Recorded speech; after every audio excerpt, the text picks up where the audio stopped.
Kiefer, you already told us how you're feeling. You're feeling hungry. What is the hunger? You trying to get back in the win column, trying to compete again? I was talking about pizza. I'm fucking starving. Yeah, no, I am trying to get back in the win column. The last fight wasn't a loss. It was a no contest, in my opinion. I didn't lose that fight. So, I mean, I haven't really been beaten in a professional fight. So I'm just looking forward to winning again, to be honest. Hopefully, don't get any little cuts that the doctor is going to stop this time. But this time, I'm not going to get touched. I don't think so. I'm looking forward to just getting in there and getting the job done. Yeah.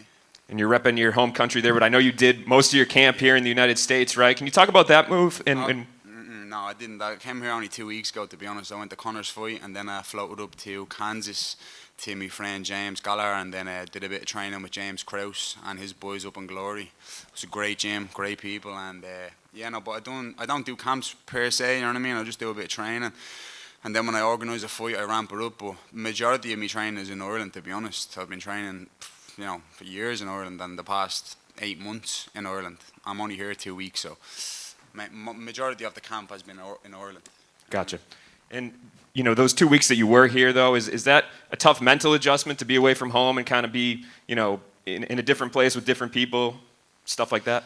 Yeah, kind of. Like, do you know what I mean? Obviously, I have a girlfriend and kids at home, and I'm missing them terrible. Do you know what I mean? But I'm in military mode at the minute. You know what I mean? I've been looking up a lot of like documentaries on the military and soldiers and how they go abroad and fight wars on end. And when you see these videos of soldiers coming back into the airport, you know what I mean? They see their kids for the first time in fucking a year and a half. You know what I mean? 12 months after fighting wars. It's crazy to look at that, you know what I mean? And we're lucky that we don't have to do that, you know what I mean? That's intense. They're going halfway across the world and they're in the trenches fighting actual wars and leaving their family at home, but they're fighting them wars for their family. And I feel like I'm doing the same over here. I had to come off to America early, focus on myself, be selfish, you know what I mean? And just knuckle down, and nothing else matters other than the gym and my rest. And that's that's the frame of mind I kind of tapped into for the past few weeks, to be honest. You know what I mean? I put the head down. Nothing else matters but this fight. I got into focus mode. I had to make them sacrifices, and I feel like this is the best version of me because at home and there's fucking babies hanging out, and you know what I mean. Yeah, doing things with the kids. It's great, but it's energy consuming. You know what I mean? So for the past 3 weeks or so, I've literally just been selfish, you know what I mean? I've just been going to the gym, going home and resting, napping, fucking nap. I haven't had a nap ever in my life, you know what I mean? I don't know myself now, having all these naps and getting good night's sleeps and waking up the next day feeling energized to go back to the gym, training, you know what I mean? And I think you'll see a big difference on Saturday night. I'm well primed and rested and ready to fight. Hey, Kiefer, right here. This might be a bit of an odd question, but is there a particular difference between fighting in front of an American crowd compared to a European one? No, I don't care, to be honest. You can put me in a bleeding car park and I'll fight, you know what I mean? I don't care. It only really matters to the fans, I think, you know what I mean? When they're, like, there's no crowd in the world like an Irish crowd, you know what I mean? And if you can fight in there, you can fight anywhere. That's the mecca in my eyes of fighting, you know what I mean? When you go into the Tree Arena on fight night and it's packed out and we're fighting on the card, there's nothing like it. So I am, like, this is great. I was only talking to someone a minute ago about the Forum Arena. It's such an iconic arena. I was only looking at The Last Dance the other night with Michael Jordan. And through the documentary, the Forum came on it, and he was playing the LA Lakers in like a big final of a basketball game. And I was like, fuck, it just hit me. I was like, I'm fighting here in 4 days. That's mad, you know what I mean? So it's an iconic arena, and I'm very proud that I'm actually getting out to come out here and represent my country and fight in such an iconic place.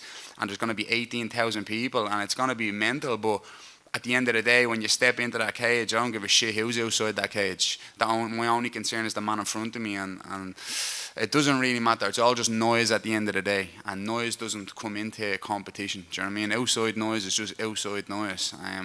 Booing, cheering, supporting, doesn't matter. You know what I mean? My goal is to win a fight. And there's only one man that I'm interested in beating. That's the man in front of me. I don't care about anyone else outside that cage, you know what I mean? Until afterwards, and then I can party with everyone. But for the 15 minutes, it's going to be focused on him, and that's it. So it doesn't really matter where it is, you know what I mean? When you're up against a veteran like Georgie, where do you even begin in terms of like studying his game, watching the tape and everything? Because there's obviously a lot of footage out there on him already. Haven't watched one bit of footage. I haven't watched any, to be honest. What do your coaches let you know about him? They just focus on me. They know me too well. I've been in this situation so many times that I've had pullouts, I've had changes of opponents, I've had last minute pullouts, I've weighed in and then the opponent has changed. I've been here, so I've realised over my experience on my career that like anything can happen. You know what I mean? He could pull out today, and then what? I'm at studying him for fucking 10 weeks and focused on him, and sparring partners were to replicate him, and now I'm fighting a 6'2" southpaw Thai boxer or something. I don't give a shit, to be honest. You know what I mean? He can do whatever he wants to do. I'm focused on me, and that's it. And I believe that's all it is self-defense. If I'm walking down the street and someone attacks me, I'm not gonna say, wait, hold on, are you a black belt in jiu-jitsu, or are you southpaw? Can you give me a few minutes to study it, tape? No, I'm going to fight, I'm going to defend myself, and I'm going to knock him out.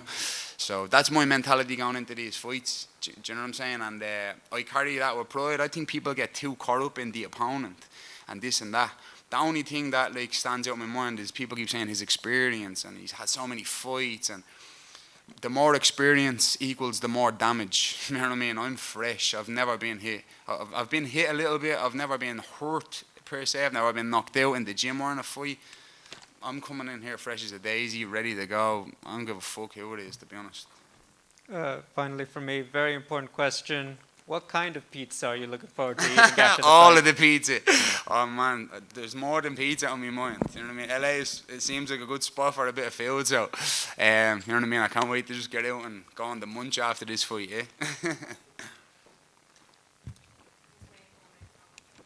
Yeah.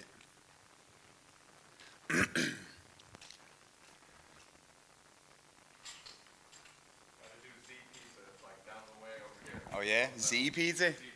Nice, yeah. I'm dying for a bit of grub, yeah? Don't So get I've been me- I've been asking all the fighters their opinion about the big sports news right now is Simone Biles withdrawing from the Olympics due to mental health issues. I'm not sure if you heard about it or if you have any thoughts on that or if you've ever experienced that kind of issue yourself. I hope she's okay, and everyone should too.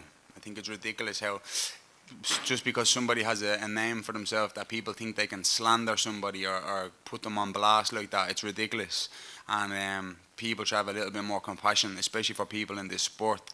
I don't think people even fucking realise how difficult it is to get into the position she's in or the position we're in. And if you have mental health issues and people actually have, you know what I mean, what's in them to go on to the likes of social media and slander somebody and put them down and say negative things, well, fuck them people. Do you know what I mean? That's ridiculous. And that goes across the board, not just for her, but anyone in that situation. Mental health should be taken serious.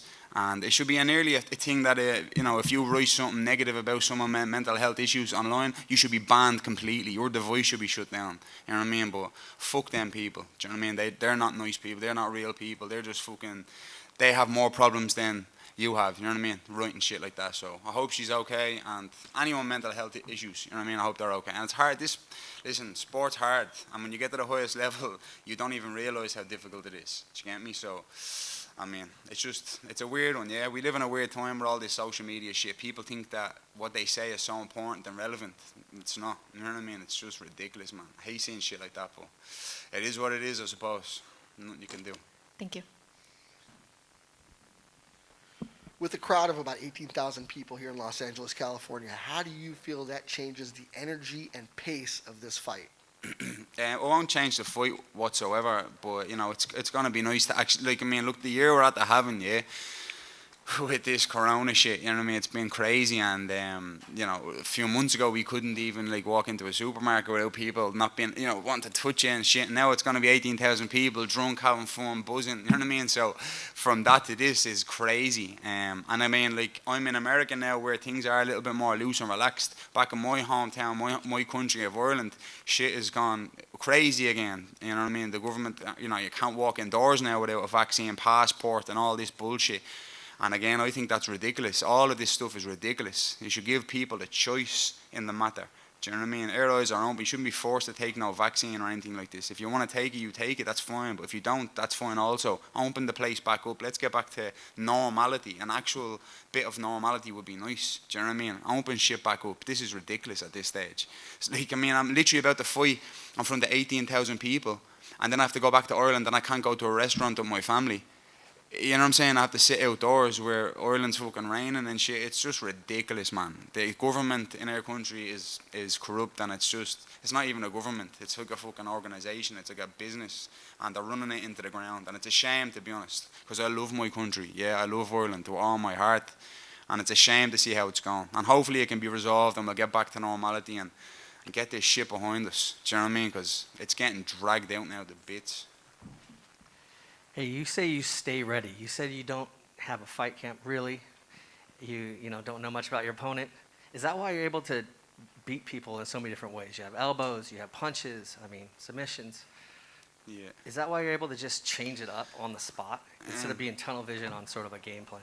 Yeah, like, in my opinion, you have to be. You know what I mean? This is not like, the back in the day where you're just a Brazilian Jiu-Jitsu black belt and that's it. You know what I mean? You go in there and that's your antidote to that. Try to take them down, try to break their arm. That's it. You have to be well versed in all of the skills. You can't just go in here and be a one-trick pony. You know what I mean? I'm not a kickboxer. I'm not a grappler. I'm not a wrestler. I'm a mixed martial artist, and I pride myself in that. And the work I put in is serious. You know what I mean? And I pride myself in that also. I'm a student of the game forever. I've been studying for years and I've been practicing for years. And I'm asked the most amount of questions in the room when I'm in the room. I'm there early, I leave late. I'm always looking for hard rounds, I'm always trying to just get better and better at everything. So when you're put in a situation in a fight, you have to be able to fight everywhere. You can't just fight one place. So as I said, it's basically a matter of practicing self-defense under the bright lights. We call it a fight, but it's just basically martial arts to me. And I believe that I've ticked all the boxes. I know how to fight everywhere, and that's the way I did. As I said, it's no offense to any of my opponents. I just don't care, to be honest. I really don't. I think people get too focused on the opponent, and really they should put all their focus on themselves. You know what I mean? And that's just my mindset. Maybe I'm wrong. Maybe I'm right. I don't know. But I haven't been beaten in a professional bout yet, so I must be doing something right. For those American fans that are not familiar just yet with you and your work, what do you want to show the American audience about the kind of fighter that you are? Excellent martial arts. That's what I want to, I want to go down in history as one of the best fighters of all time. You know what I mean? Someone asked me about belts and shit like that. I don't give a shit about belts or anything like that. That's all, diamonds and noise and shit. I don't care. I just want to be one of the best. 50 years from now, I want people to be looking back at my fights being like, he was one of the best. I find myself looking at, Muhammad Ali highlights on YouTube, and you know what I mean? Like, I was looking at Pernell Whitaker the other day on YouTube, and I was looking at all these old school fighters, and I'm still in awe of how great they were. Do you know what I mean? I was looking at Prince Nazim Hamed, remember him? You know what I mean? Roy Jones, I was looking at all these crazy highlights and just being like, wow, that's forever. And I don't know how many wins and losses they've had. I don't know how many belts they won. I don't care about all that. I just want to watch excellent fighting. You know what I mean? And when I watch it, I'm like, wow, they were like some of the best fighters of all time. And I look at Hoist Gracie, you know what I mean, in the first UFC. I look at that and I'm like, fuck, that's forever. Do you know what I mean? No one knows what his record is or cares. It doesn't matter what his record is. You look at that and you're just fucking in awe of what he's done and how he's done it. And you know what I mean? The fights, and that's my mindset in this, you know what I mean? I want to just keep competing, keep fighting, rack them all up, because at the end of the day, it's not going to last forever, you know what I mean? It's going to be over one day for all of us, you know what I mean? Life is short, so you have to just go out there and do it and put the work in. And hopefully when I'm retired and I'm old and I'm fat and I'm fucking sitting there with my feet up, I can be actually happy that I've done what I said I wanted to do and be one of the best fighters. You know what I mean? Definitely one of the most exciting. I'm only 10 fights in and I'm one of the most exciting fighters already. I'm only 10 fights in. This bloke has 4 times the amount of fights than I have, and I'm a bigger name than he is, and I'm far more exciting than anyone. You know what I mean? So, and I'm only 10 fights in, so I just want to triple that nearly, more. You know what I mean? Just keep racking them up. And just keep going out there and performing excellent martial arts, yeah. Thank you. You're welcome.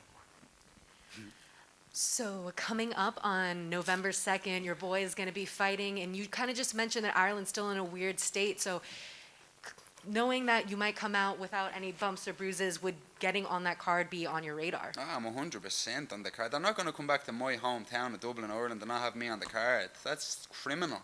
Do you know what I mean? That's not even a question. Not even ask me that. I'll be there fighting somebody, whether it's in the cage or outside the cage. I'll be there fighting. I can guarantee that.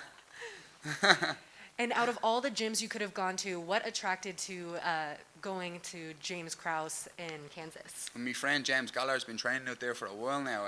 He came here about maybe a year ago, and all this COVID shit happened in Ireland. He's been asking me to come out, and I was gonna go, way sooner. It was just again visa issues and all that kind of stuff.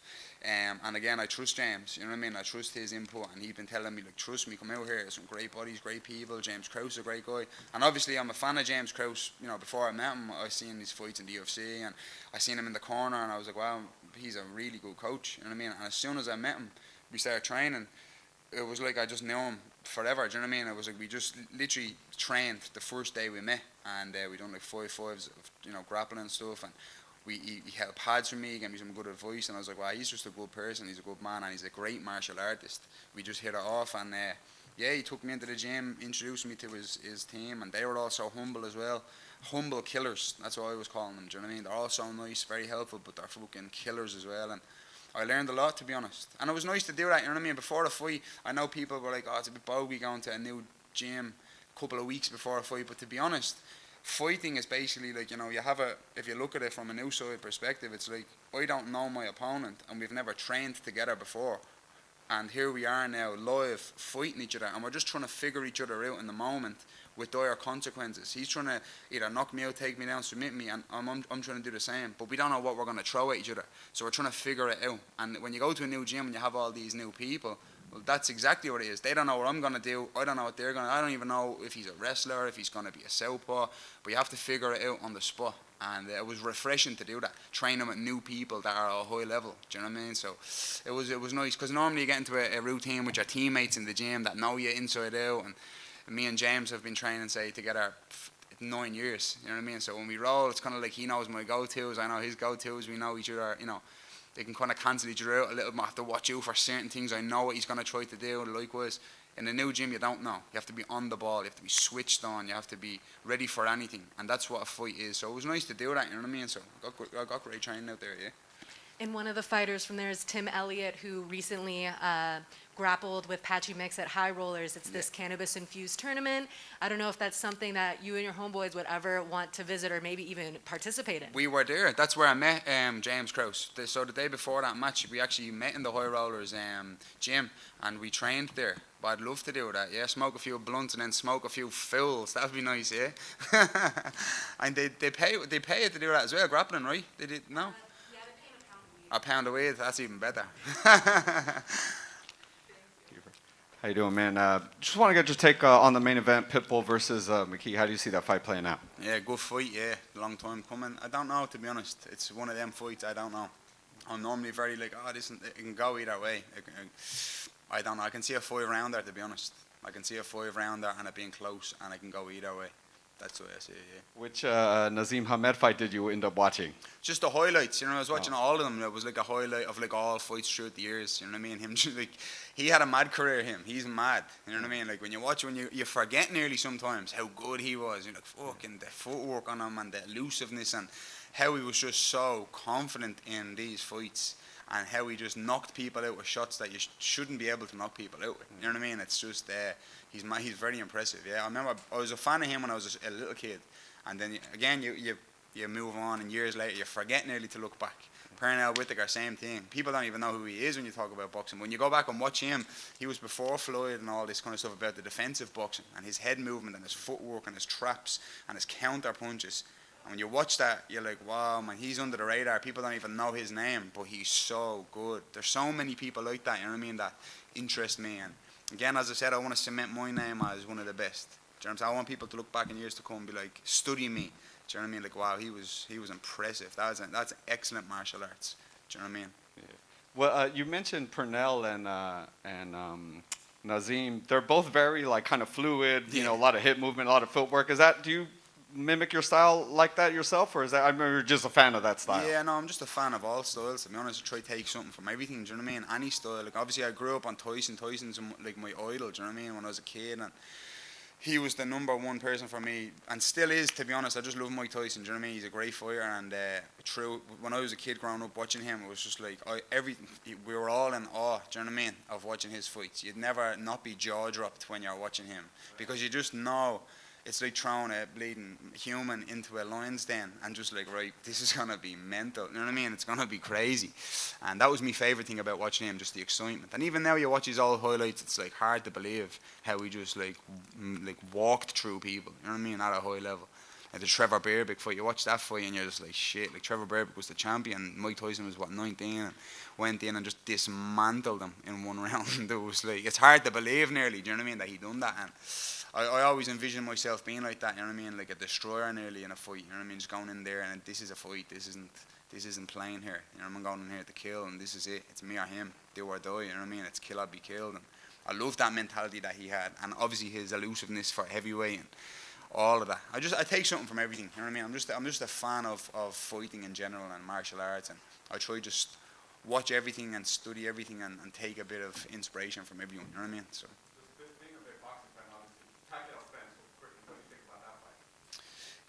Yeah, I don't know. I mean, Pacquiao's getting on a bit, isn't he, as well? But he still seems to be sharp as fuck. Again, it's another fight that could go either way. I don't know. Do you know what I mean? I mean, obviously, you'd like to see Pacquiao do it because it's Pacquiao. He's a nice guy, but Spence is on that stage now where it's going to be very hard to beat him. He's a beast. He's a beast. You know what I mean? So, again, it could. I don't know. Boxing's a weird one as well. When it goes to decision, who knows what's going to happen, right? It's like, I think it's a bit bogey, all the decisions and stuff these days. But that's something I'm going to be doing as well at this fight, into the professional boxing world, yeah?